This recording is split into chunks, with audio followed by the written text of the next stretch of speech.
Hello guys and welcome back to another video. Today we're going to be checking out the Wuche Studios Zoom TKL Assembled Edition that was sent over to me by Wuche Studios themselves for my honest review. Now there are two versions of this keyboard that you can buy. You can buy the standard version, which features their standard switch and a polycarb plate for $199, or their Swift version, which features their Swift switch and an aluminum plate for $209. Now, both stems are made out of a nylon top and bottom housing with a palm stem and a 63.5 gram weight, but the only difference here is the fact that the standard switch has a 3.8mm travel distance, while the Swift switch has a 3.5mm travel distance. For me, they sent over the polycarb plate with the standard switch, which is what I prefer in general, and it is cheaper, so can't really go wrong there. Now both versions are available in 6 color options: white, blurple, lilac, black, green, and sky blue. The one I have here today is of course the lilac color. Now the best part about this keyboard and what makes it so unique is the backing of the keyboard. It is a glass back that features a fade colorway depending on which one you get. So the lilac here fades from a lilac color to a dark purple, looks very nice, and so on and so forth. When it comes to the specs of this keyboard, it is made out of fully aluminum and it is gasket mounted as well. The PCB has some flex cuts in it and it is south facing, plus it is also hot swap. The plate also has flex cuts in it. Now this does tend to make the keyboard sound a little bit higher pitched, so you will hear that in the sound test as well, but in my opinion it sounds really good. This also features their pre-loop switches, pre-loop screw-in stabilizers, and double shot PBT keycaps. This keyboard also supports VIA and has Bluetooth 5.0. Now the one I have has an internal weight, but I believe they told me that yours will not. You can buy those as an add-on if you did want to get the internal weight, but I have heard that some people prefer the sound of the keyboard without the weight in it, more so than people like it with the internal weight. So here is a quick sound test of how this keyboard sounds right out of the box.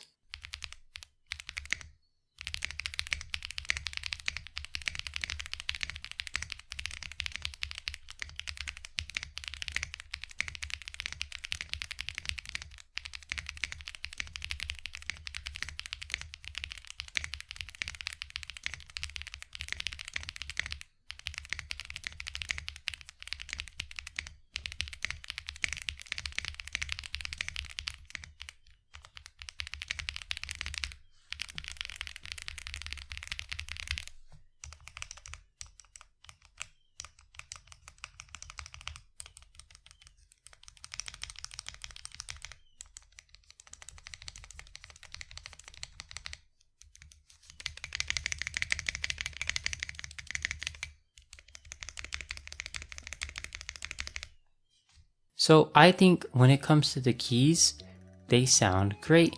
I have no problem with that at all, but I think our biggest issue, and the one that's most apparent here, is the stabilizers right out of the box aren't the greatest.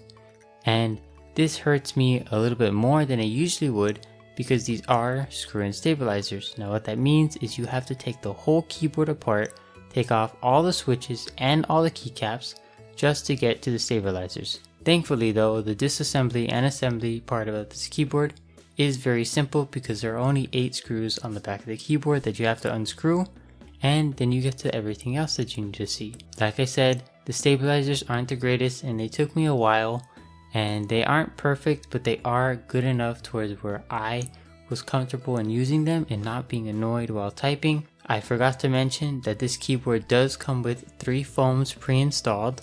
That is the plate mounted foam, the case foam, and the PE foam sheet. That's what you heard in the stock typing test. I don't really like PE foam in higher end boards because I think it removes the personality of the keyboard sound signature. So I decided to remove the PE foam sheet but keep the plate foam and the case foam still on the keyboard. So this is how the keyboard sounds without the PE foam and the stabilizers that I had to fix as well.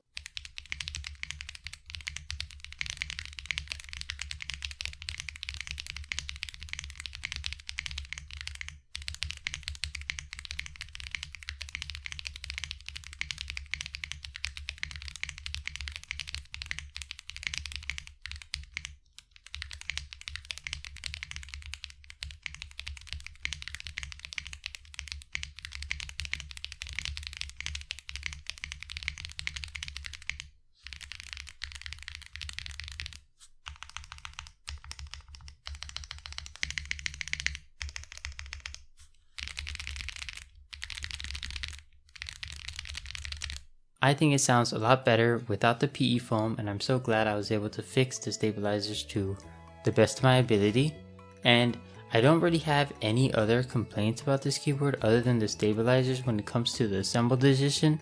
Obviously this won't really be a problem if you buy it not assembled, but because it is assembled for you, I really wish they were just better right out of the box.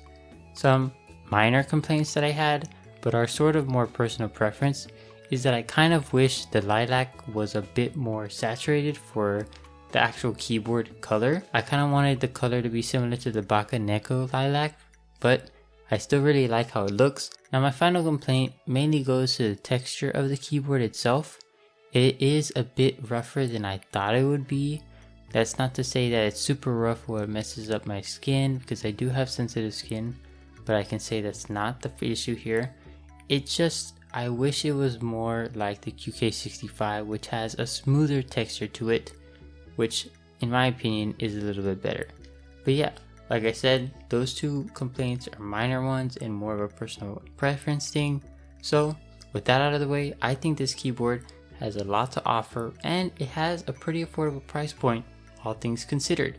You get some really nice high quality keycaps with some pretty good factory lubed switches, and all in all, if you're willing to maybe have to take this keyboard apart to fix the stabilizers, then hey, this is probably your best bet.